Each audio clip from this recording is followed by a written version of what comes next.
de poder abrir la Biblia. Y la Biblia tiene verdades que necesitamos comprender. Hoy hablaremos sobre María. Y yo quiero dejar en claro, antes de poder abordar este tema, lo siguiente.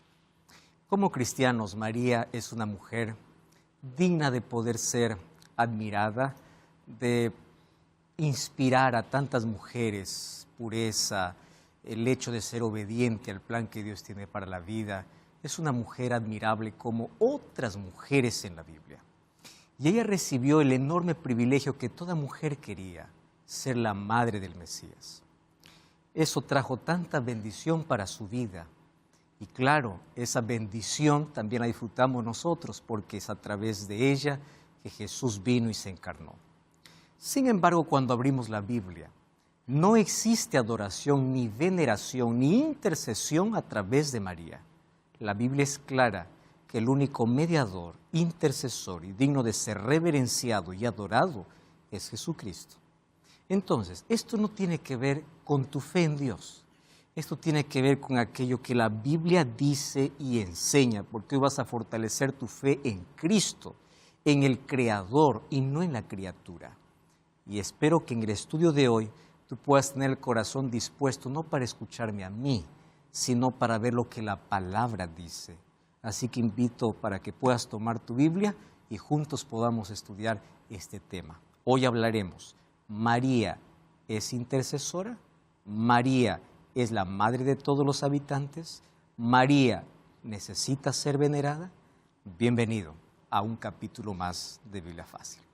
Bienvenidos amigos a este capítulo y como siempre, antes de poder ingresar a nuestro tema, ofrecemos a nuestros amigos un material extraordinario. Se trata del curso bíblico En Busca de la Verdad, que pueden solicitarlo a través del WhatsApp más 5512 98 100 14 60 o ingresando a nuestro sitio web estudielabiblia.com. Allí puedes solicitar este material, es totalmente gratis y tú puedes disfrutar de su contenido porque es el estudio de la palabra de Dios. Estamos listos entonces para abordar nuestro tema de hoy y como siempre antes pedimos la dirección de Dios. Oramos. Querido Dios, muéstranos una vez más tu luz a través de tu palabra. En un mundo de tantas opiniones, tu palabra es aquella que está por encima de cualquier opinión o argumento. Nuestra fe no está colocada en una iglesia, en una religión, en un pastor o en un sacerdote, sino en ti. Y tú nos dejaste tu palabra para poder ser guiados por ella. Pero también dejaste tu Espíritu para que nos lleve a la comprensión de tu palabra. Y es por eso que hoy pedimos ser abrazados por ese poder, guiados por ese poder, y al comprender esta verdad podamos aceptarla en nuestro corazón. Danos tu bendición en el nombre de Jesús. Amén. Nuestro tema de hoy es María. ¿Es intercesora?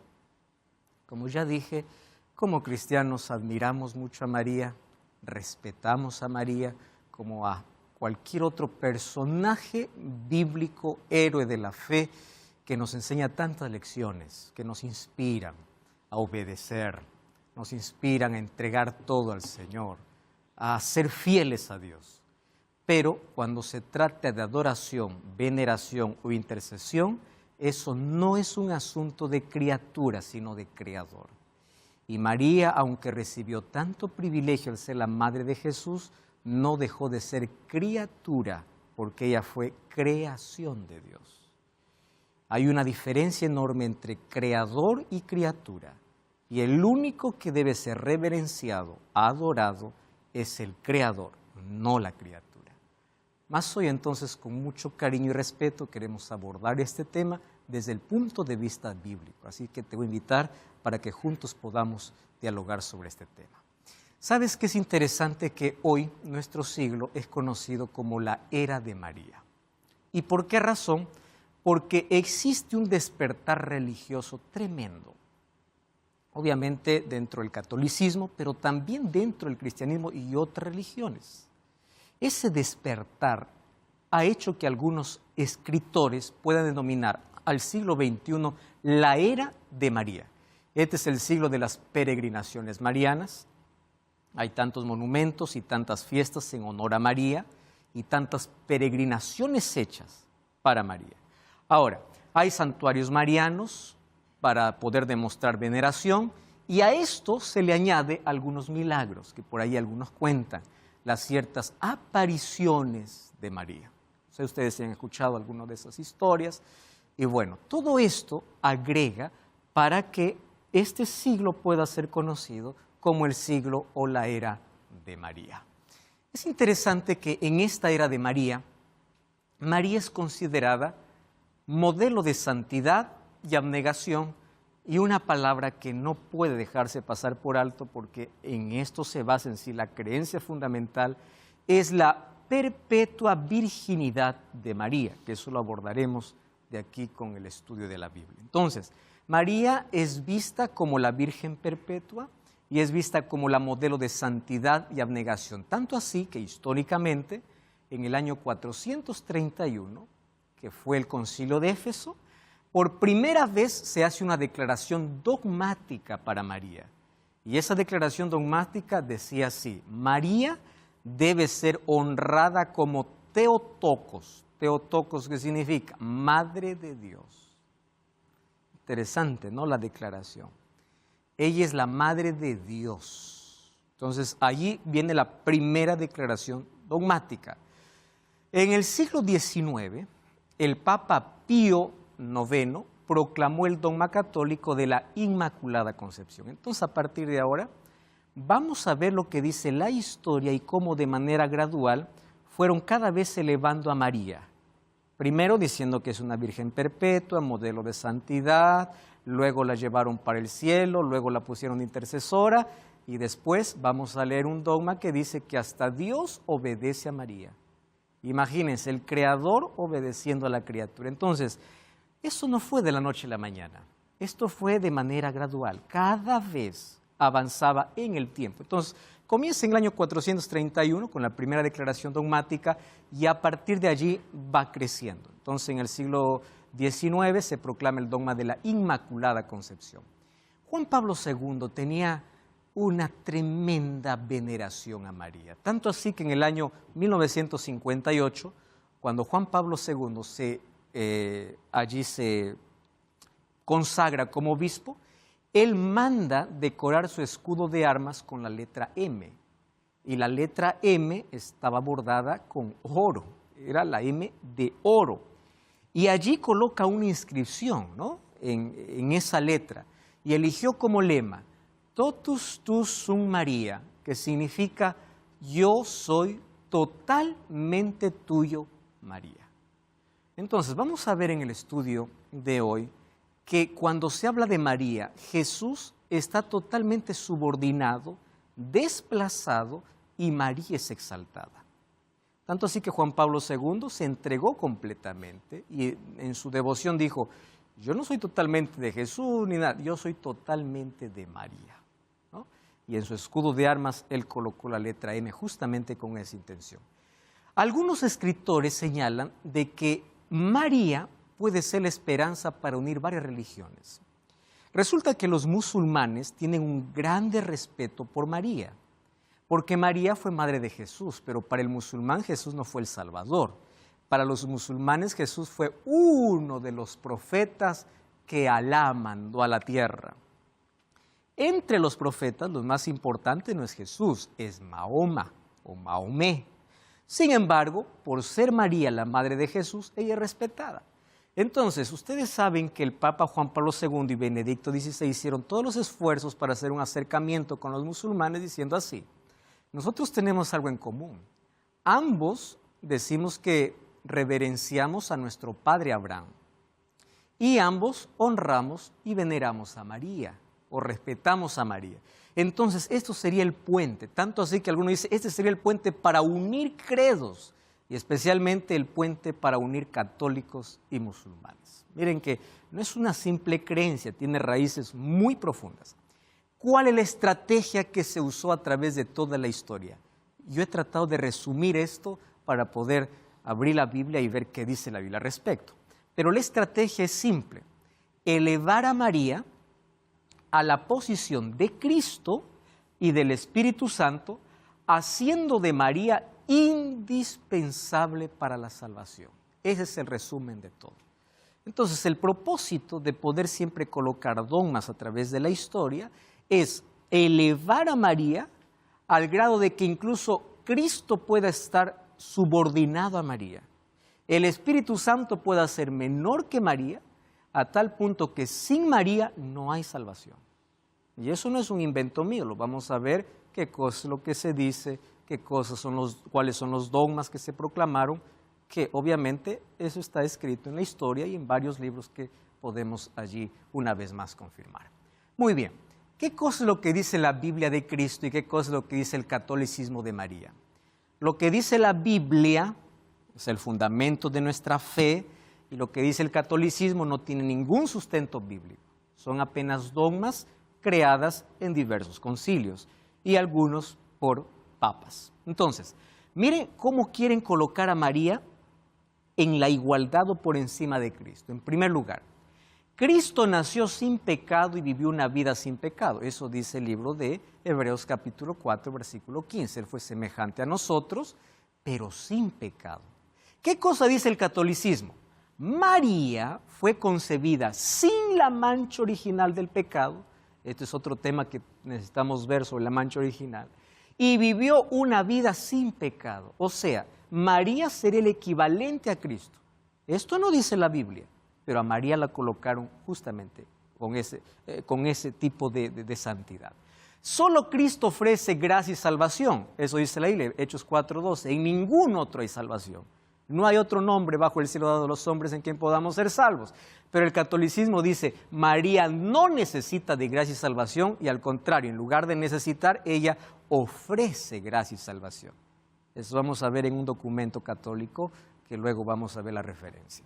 Cristo ascendió al cielo para ser Rey de Reyes. Eso dice la Biblia. Vemos la adoración incluso en Apocalipsis capítulo 4 y Apocalipsis capítulo 5. Pero el catolicismo dice que también María ascendió al cielo para ocupar la posición de reina del cielo. ¿Hay algún texto bíblico para esto? No existe. Pero el interés es elevarla tanto a tal punto de desplazar a Jesús. Otra característica o otro argumento. Jesús es el único mediador y redentor. Sin embargo, el catolicismo dice no, que María es la mediadora y es la corredentora. ¿Ustedes se dan cuenta a qué punto se elevó María? A tal punto de hacerlo incluso como parte de la Trinidad. Ya no hay Padre, Hijo y Espíritu Santo, sino hay Padre, Hijo, Espíritu Santo y María. Totalmente absurdo, ¿no? ¿Y qué cosa del Espíritu Santo? La Biblia dice que el Espíritu Santo es el auxiliador y abogado de los creyentes. El catolicismo dice que María es la auxiliadora y abogada. No es el Espíritu. El Espíritu ya no se necesita más. La Biblia dice que Cristo junto al Padre y el Espíritu Santo es Dios. Pero ahora el catolicismo colocó también a María como santísima. Y el término santísimo es solamente un término que se usa para Dios.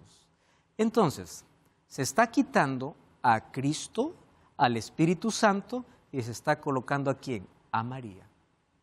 Esa es la raíz del dogma de la veneración para María. Bueno, ¿en qué se basan todos estos argumentos? Yo voy a dar aquí apenas tres, hay más argumentos, pero los tres fundamentales. Primero, la perpetua virginidad de María, que es el punto más importante para el dogma católico. Y otra vez, quiero hablarte a ti, mi amigo, mi hermano católico. Esto no tiene nada que ver con tu fe en Dios. Tiene que ver con la historia y con lo que la Biblia dice. Entonces, si tú eres sincero de corazón, analiza, ve a las fuentes, abre tu Biblia, lee, porque tú tienes un compromiso con Dios. Esto no afecta a tu fe, porque tú crees en Dios. Lo que te voy a mostrar es lo que históricamente es innegable. Así está escrito, no hay manera de alterar o de quitar. Y luego tú vas a sacar tu conclusión, si continuar venerando, si continuar adorando a María, continuar teniendo el concepto que tienes, o simplemente respetarla, admirarla, seguir su ejemplo, pero no al punto de venerarla. Entonces, el primer argumento sólido para el dogma es la perpetuidad o la perpetua virginidad de María. Porque el primer paralelo entre Cristo y María es impecabilidad, los dos son sin pecado. Sin pecado desde su concepción hasta la asunción al cielo. Interesante, ¿no? La perpetua virginidad e inmaculada concepción es el primer argumento para que ella pueda ser hoy intercesora. Ahora, es importante notar que en el Concilio de Letrán, que fue en el año 649, allí se resaltó la tríplice virginidad de María. Entonces, ahí se confirmó, en un concilio. ¿Y qué cosa se dijo allí? Que antes, durante y después del nacimiento de Jesús, ella se mantuvo virgen. Ustedes pueden decir, pero ¿por qué tanto énfasis en eso? Ahora viene la explicación.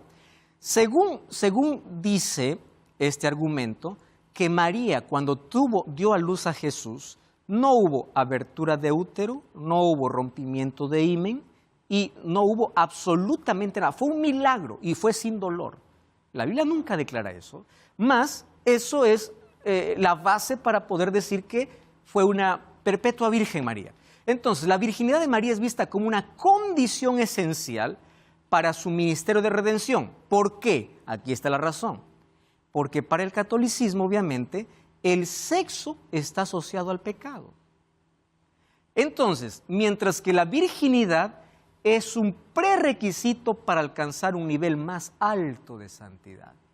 Eso no dice la Biblia, porque el sexo fue colocado por Dios para la pareja antes de la entrada del pecado. Pero en el concepto es importante la perpetua virginidad de María. ¿Por qué? Porque ellos asociaron mucho el sexo con el pecado. Y es por eso que la perpetua virginidad de María y su impecabilidad lo capacitan como redentora y dadora de la gracia de Cristo. ¿Por qué? Justamente porque ella fue una perpetua virgen. Ahora entienden por qué los sacerdotes y el clero no pueden tener esposa. Porque eso sería, ¿qué cosa? Romper el nivel de santidad. Que eso es totalmente antibíblico, porque la Biblia no declara eso. Entonces, aquí está el catolicismo. 1924, página 126, declara lo siguiente.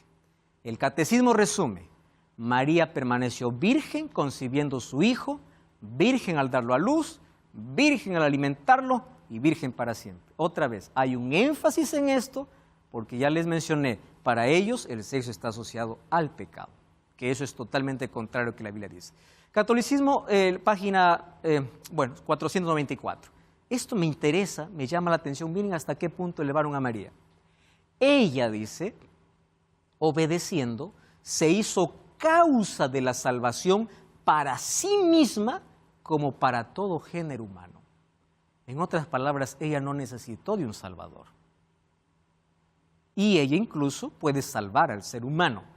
El nudo de la desobediencia de Eva fue deshecho por María. Por eso vino la muerte por Eva y la vida por María. Esto es totalmente antibíblico. ¿Por qué? Porque el apóstol Pablo va a decir en Romanos, por uno entró la muerte y por uno entró la vida. Y no es María. ¿Quién es? Jesús. Pero en lugar de Jesús, ¿a quién colocaron? A María. Y esto no es un invento mío, está en el catolicismo, ¿no? Página 494 del año 1994. ¿Qué dice la Biblia al respecto? Hasta aquí una pausa para abrir la Biblia. Vamos a Romanos capítulo 3, versículo 23. Romanos capítulo 3, versículo 23 dice así: por cuanto todos pecaron y están destituidos de la gloria de Dios. ¿Qué cosa es todo? No excluye a nadie. Pablo hubiese dicho, todos con excepción de María han pecado. Si es que María realmente fuese impecable, ¿no? Pero no dice, por cuanto todos pecaron, y por cuanto todos pecaron, todos están destituidos de la gloria de Dios. ¿Qué cosa dice el libro de 1 Timoteo capítulo 2, versículo 5? El apóstol Pablo una vez más escribiendo a Timoteo. 1 de Timoteo capítulo 2, versículo 5. Allí dice el apóstol Pablo, porque hay un solo Dios, un solo mediador entre Dios y los hombres. No es María, ¿qué dice la Biblia? Jesucristo. La Biblia es clara. ¿Qué cosa dice el libro de Hebreos capítulo 4, versículo 15? El texto que yo ya lo mencioné, pero vale la pena leerlo. Hebreos capítulo 4, versículo 15. Dice así: no tenemos un sumo sacerdote que no pueda compadecerse de nuestras debilidades, sino uno que fue tentado en todo según nuestra semejanza, pero sin pecado. El único que vino a encarnarse y ser como semejante al ser humano, ser como hombre, tener la naturaleza humana, pero sin pecado, es Cristo. Fuera de Cristo, nadie tiene una naturaleza impecable. Nadie. David, ¿qué cosa decía? En pecado he sido formado y en pecado me concibió mi madre. No existe una excepción a esta regla. Es más, María dijo que se regocija en Dios su Salvador. Nadie reconoce a Jesús como Salvador si no se considera pecador.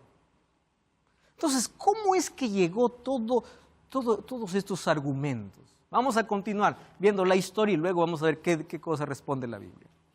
María dice que era virgen antes, en la hora y después del nacimiento de Jesús. Muy bien. ¿Qué cosa dice la Biblia? La Biblia dice que María era virgen, sí. Isaías 7:14, Mateo 1:18. Dice que fue virgen hasta el momento de concebir a Jesús. De allí en adelante no se nos dice nada, absolutamente nada. ¿De dónde apareció la idea que después permaneció? Eso ya es creación humana, no bíblica. Las raíces del dogma de perpetua virginidad, ¿dónde se creó? En un ambiente pagano, cuando se enfatizó el celibato dentro de ciertas religiones paganas. Entonces, esto apareció después de la Iglesia Apostólica, ¿correcto? Después del primer siglo. Las relaciones sexuales dentro del casamiento eran sospechas de pecado. Y ese punto de vista llevó a Agustino, recordemos que Agustino va a formar gran parte de las creencias católicas. Agustino lo llevó a enseñar de que el pecado original se transmite a través de las relaciones sexuales. ¿De dónde sacó eso? ¿De la Biblia? No. Las religiones paganas ya comenzaron a prohibir. Incluso el apóstol Pablo va a decir en 2 Timoteo capítulo 4, cuidado de aquellos que prohíben hasta casarse o de comer hasta ciertos alimentos que son puros, porque todo lo llamaban pecado. Agustino toma esa idea y lo coloca dentro del catolicismo. Y a partir de allí se arma todo este argumento para poder adorar a María. Entonces esta idea se consolida en la tradición del celibato también para padres y sacerdotes. Entonces, este argumento derriba la idea, ¿qué idea? De que Jesús es el Dios hombre, que se tornó en las cosas semejante a sus hermanos. No dice que fue diferente. ¿De dónde sale la idea que el nacimiento de Jesús fue diferente? Cuando Hebreos 2:17 dice que Él se tornó hombre semejante, igual que todos. Cuando nosotros decimos lo que dice aquí este dogma, hacemos que la humanidad de Cristo ya no sea como la Biblia menciona. Se ve totalmente comprometida. Entonces vamos a ver qué dice la Biblia. Número 1, ¿la Biblia enseña que el sexo es pecaminoso? No. Génesis 1:31 dice que todo lo que Dios había hecho era bueno. Y eso estaba dentro de la semana de la creación, donde Dios crea al hombre y a la mujer y los bendice y los une. El sexo dentro del matrimonio fue ideado por Dios, era parte de la perfección de Dios dentro del matrimonio. Satanás manipuló, manchó y obviamente que después la inmoralidad y todo llegó para poder practicarlo fuera del matrimonio. Pero dentro del matrimonio es sagrado. Es más, la Biblia nunca insta al celibato. La Biblia, ¿qué cosa dice? No es bueno que el hombre esté solo. No es bueno. Y Pablo incluso en 1 Corintios 7, él aconseja. A algunos les convendría quedarse como yo, dice, pero es mejor casarse que quemarse. Entonces, Pablo insta incluso al matrimonio, la Biblia insta para el matrimonio. Y la Biblia elogia a mujeres consagradas a Dios como Ana al ser madres y dedicar sus hijos al Señor. ¿Esto qué me indica? Que el nacimiento de Jesús fue normal. Gálatas 4:4 dice, Jesús vino nacido de mujer. No hay ningún adjetivo para eso. Una mujer impecable, una mujer que no sintió dolor. No, como todas las mujeres. Exactamente así. Ahora, ¿qué cosa es lo que algunos mencionan para poder justificar este argumento? Mateo 1:18. Fíjense, vamos a leer ese texto, ¿ya? Porque es interesante para poder responder justamente ese asunto de la perpetua virginidad. Mateo capítulo 1, versículo 18. Dice, el nacimiento de Jesucristo fue así, estando desposada María, su madre, con José. ¿Cómo dice sus Biblias? Mi versión dice así, antes que se juntasen, se halló que había concebido el Espíritu Santo. Algunas versiones dice, antes que conviviesen. ¿Qué cosa es lo que nos está diciendo aquí Mateo? Antes de tener relaciones sexuales, María quedó embarazada. Entonces, cuando dice antes, quiere decir que después del nacimiento de Jesús, Ellos tuvieron su vida normal.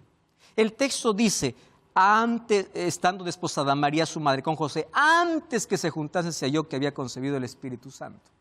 Y ahí el verbo que se usa es sunerchomai, que da a entender que obviamente tuvieron relaciones después del nacimiento de Jesús. ¿Qué cosa dice Mateo 1:25? El texto más claro todavía. Miren lo que dice el versículo 25. Pero no la conoció, hablando de José, hasta que dio a luz a su hijo primogénito y le dio por nombre Jesús. ¿Ustedes saben qué significa la palabra conocer?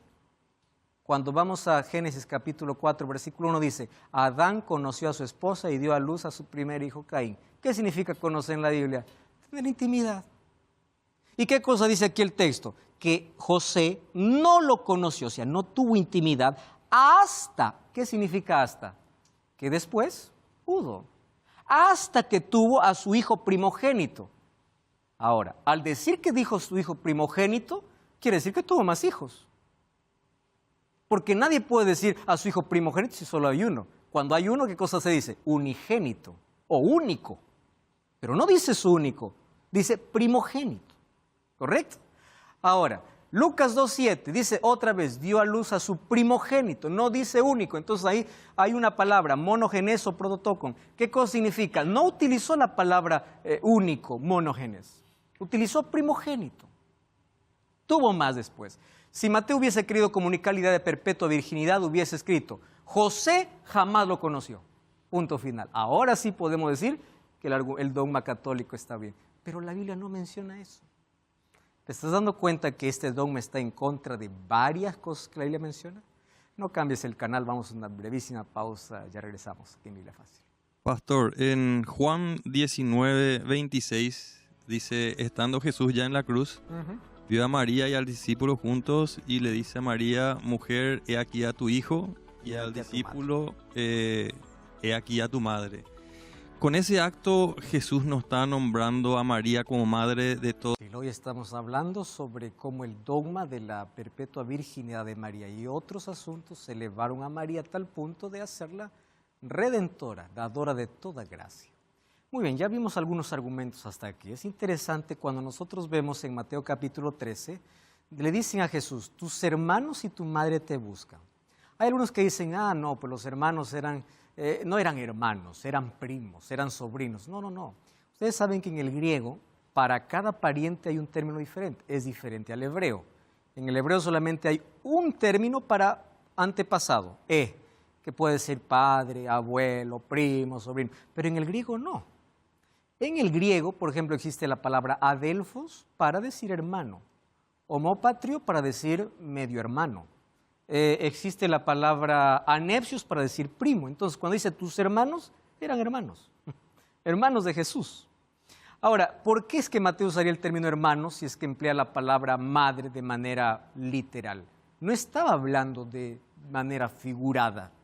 Y Jesús obviamente les puede decir que su madre y sus hermanos son los que hacen la voluntad del Padre. Pero en sí, lo que le dijeron a Jesús eran sus hermanos literales. Incluso en los evangelios, en las cartas, encontramos a uno que es hermano de Jesús. Hay varios textos, ¿no?, que hablan sobre el ambiente familiar. Ahora, Lucas capítulo 2, versículo 5 dice que María y José viajaron para Belén para ser empadronados. Este empadronamiento era para toda la familia. Y aquí viene una respuesta interesante. Si los hermanos de Jesús hubiesen sido medios hermanos, significa que José ya los habría tenido cuando Jesús nació. Y eso significa que al empadronamiento de Belén no hubiese solamente ido José y María, sino también los hijos de José. Pero eso en ningún texto menciona. Dice que solamente fueron José, María, y María está embarazada. Luego, cuando huyeron para Egipto, José, María y Jesús. No se habla de otros hijos. Eso significa que los hermanos de Jesús, probablemente y bíblicamente, nacieron después de Jesús. Incluso la incredulidad de los hermanos hizo que Jesús no haga muchos milagros en su propia tierra. Ahora, otros dicen, no, es que María decidió ser virgen perpetua. Sí, ella decidió porque era novia de José. Número 2, la idea de José y María viviendo en un estado de perpetuo celibato va en contra del ideal de Dios. Así que esto es totalmente absurdo. Y ahí viene un segundo argumento. ya que bíblicamente no está respaldado el primero, vamos a ver cuál es el segundo argumento para elevarla tanto a María. Segundo argumento, la Inmaculada Concepción. ¿De qué se trata la Inmaculada Concepción? De que ella es la única mujer que nació sin pecado. Todos los seres humanos nacen pecadores, menos María. Ahora, es interesante que nosotros podamos hacer una diferencia. La Biblia enseña sobre la concepción virginal, mas no la concepción inmaculada. ¿De qué se trata? Phyllis Schaff escribe en Credos sobre el cristianismo, dice así: desde el punto de vista romano, el dogma de la Inmaculada Concepción completa la mariolatría desarrollada etapa por etapa, desde la perpetua virginidad, ahora ser libre de pecado.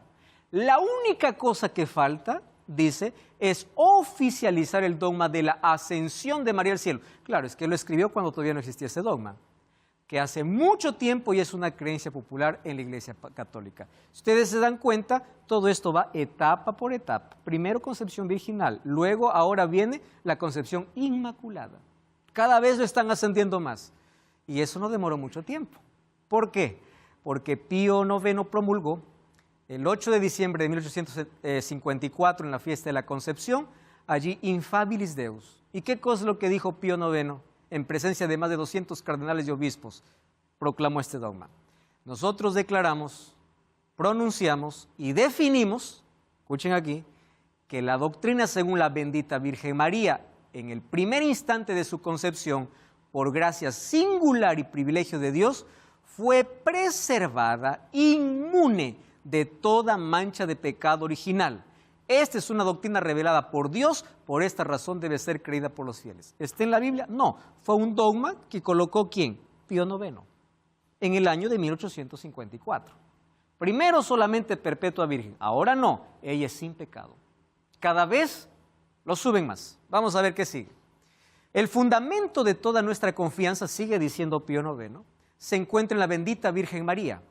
Pues Dios confió a María, miren hasta qué punto llega, los tesoros de todas las buenas cosas, a fin de que todos vengan a saber, por intermedio de ella obtenemos toda esperanza, toda gracia y toda salvación. Ya no es Cristo, es María. ¿Por dónde se obtiene la gracia? Es por María. Esperanza por María, salvación por María, pues es la voluntad divina que obtengamos todo por intermedio de María. O sea, Cristo ya no existe más. Solamente es una figura por allí. Así hicieron de María la indispensable de toda esperanza, gracia y salvación. Por eso es que la Iglesia Católica exalta a María a la posición redentora que solo le pertenece a Cristo.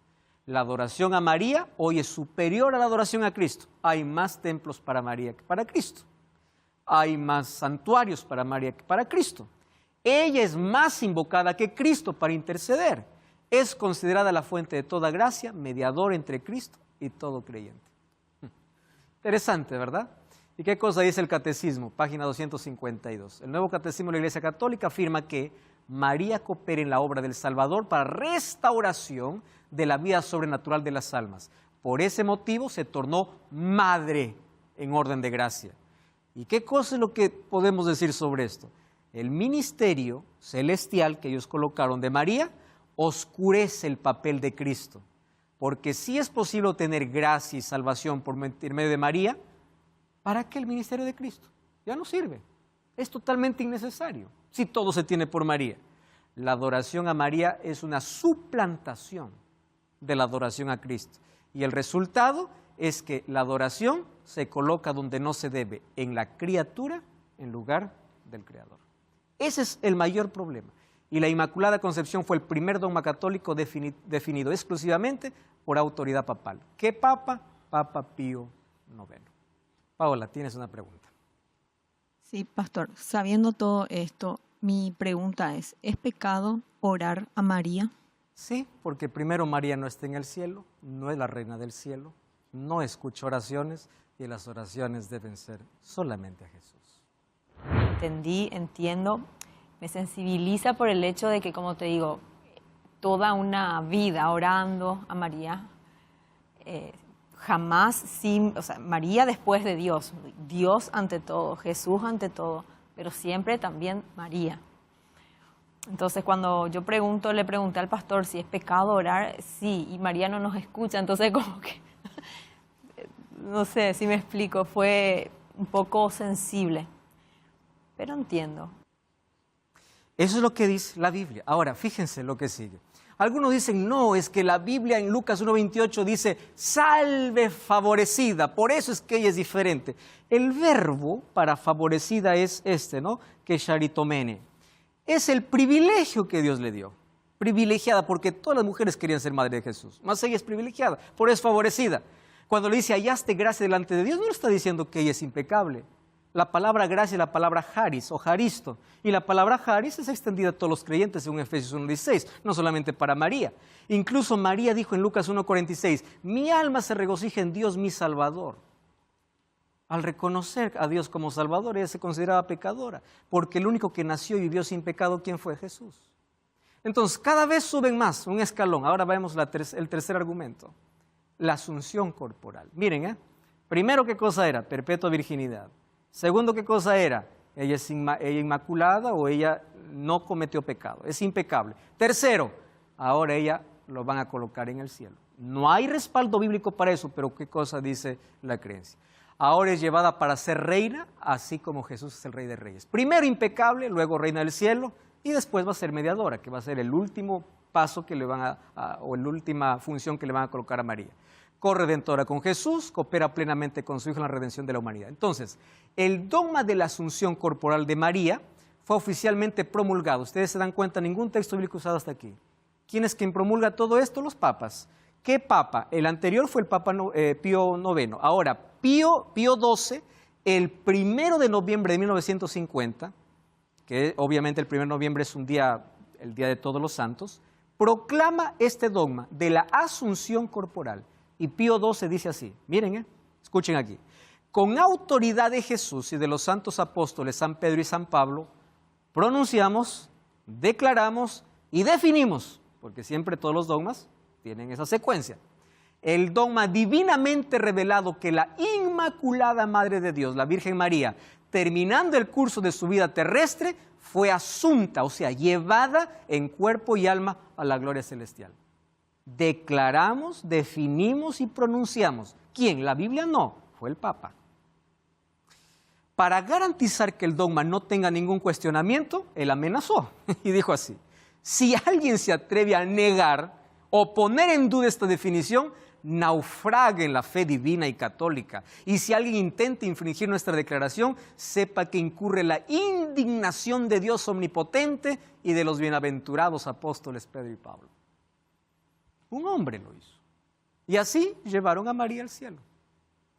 Henry Dessinger, nota 31, página 647, dice, María alcanzó por fin, como suprema corona de sus privilegios, que fuese preservada de la corrupción del sepulcro y que a semejanza de su Hijo Divino, vencida la muerte, fue llevada en cuerpo y alma al cielo, donde refulge, miren qué título le ponen ahora, como reina a la derecha de su Hijo. Reina del cielo.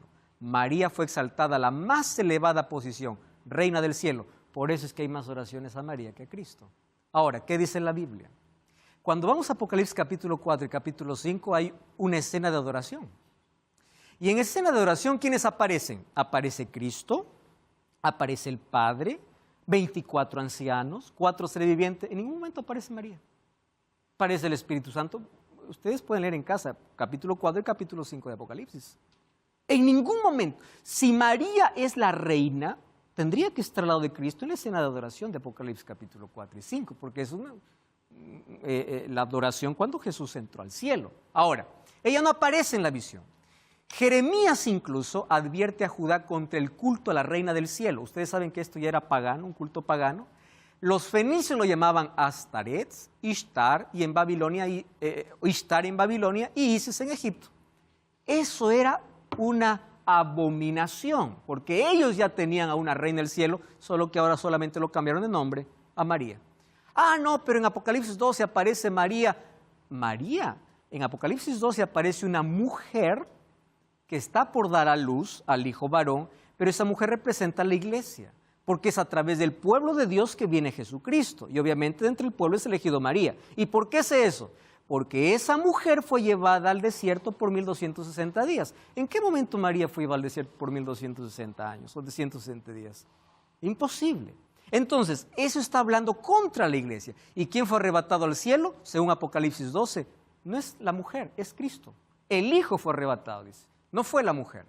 ¿Cuáles son los dogmas marianos? María como Madre de Dios, ¿cuándo se le declaró? En el Concilio de Éfeso en el año 431. Vamos a ir avanzando, miren hasta dónde llega. Perpetua virginidad de María, ¿cuándo fue proclamada? Concilio de Letrán en el año 649. Otro escalón más. La Inmaculada Concepción fue proclamada por Pío IX en el año 1854, o Pío VIII es allí. La asunción corporal al cielo, de que fue al cielo, fue proclamada por Pío XII en 1950. Ahora, ¿qué cosa falta? Una sola, ¿no? Que sea mediadora. Ustedes saben que hasta ese punto se llegó. Como ya se lo colocó en el cielo, apareció un grupo llamado Vox Populi Mari Mediatrici, con una pregunta: si a María ya lo subimos al cielo, ¿qué hace en el cielo María? Tenemos que darle una función.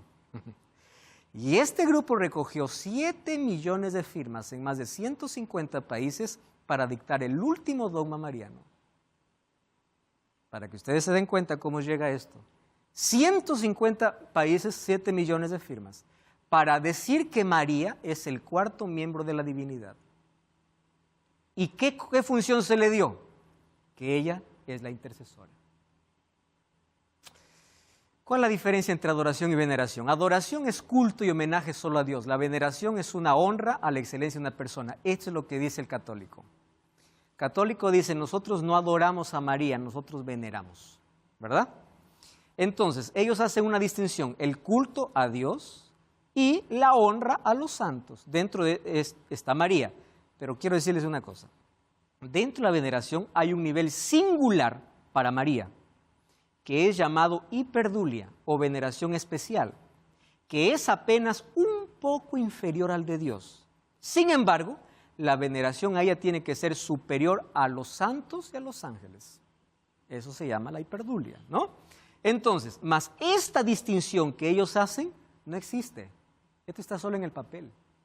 Porque en la realidad, quien es más adorada que Cristo es María.